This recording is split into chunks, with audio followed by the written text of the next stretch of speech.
বাংলাদেশের attorney general হিসেবে আমি বলতে পারি, নিষিদ্ধ করার ক্ষমতা সরকারের হাতে আছে।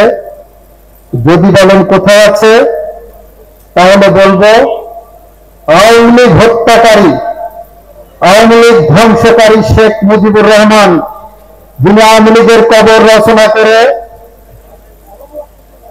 বাকশাল কায়েম করেছিলেন, সেই শেখ মুজিবুর রহমান কর্তৃক বাংলাদেশে যে কালো আইন প্রতিষ্ঠা করেছিলেন 1974 সালের বিশেষ ক্ষমতা আইন, সেই কালো আইনের 19 ধারায় আওয়ামী লীগ নিষিদ্ধ করার জন্য উপাদান বিদ্যমান আছে। এটা হলো আইনি ব্যাখ্যা। সরকার কি করবেন সেটা সরকার সিদ্ধান্ত নেবেন। ইতিমধ্যেই জাতিসংঘের রিপোর্টে এসেছে, আওয়ামী লীগের নেতৃত্বে এবং আওয়ামী লীগের সরকারের নেতৃত্বে বাংলাদেশের জুলাই 36 পর্যন্ত, জুলাই বিপ্লবে প্রায় 2000 মানুষের প্রাণ দিতে হয়েছে, 30,000-এর মতো মানুষের পঙ্গুত্ব বরণ করতে হয়েছে। এই সব কিছুর পিছনে জাতিসংঘ রিপোর্ট আসছে, আওয়ামী লীগের অবদান রয়েছে, ভূমিকা রয়েছে। যদি থেকে থাকে তাহলে একবার আওয়ামী লীগ হত্যা করেছিলেন শেখ মুজিবুর রহমান, আওয়ামী লীগ ঘোষক বন্ধ করে দিয়ে বাকশাল কায়েম করেছিলেন। তার প্রতিষ্ঠিত, তার প্রচলিত, তার প্রণীত আইনে আওয়ামী লীগ নিষিদ্ধ করা সম্ভব।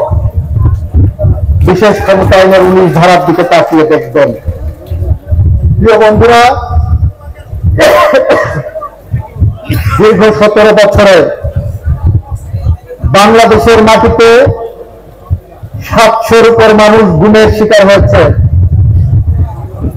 বাংলাদেশের মাটিতে 4,500-এর মতো মানুষ বিচার বহির্ভূত হত্যাকাণ্ডের শিকার হয়েছে। দীর্ঘ 17 বছর সময়ে বাংলাদেশের 60 লক্ষের উপরে শুধুমাত্র বিএনপির নেতাকর্মীরা মিথ্যা গায়েবী মামলার শিকার হয়েছে বলে বিএনপির তথ্য প্রমাণ করছে। এই যখন অবস্থা, তখন এই সবগুলো অপরাধী মানবতা বিরোধী অপরাধ হিসাবে গণ্য হবে আইনের ভাষায়।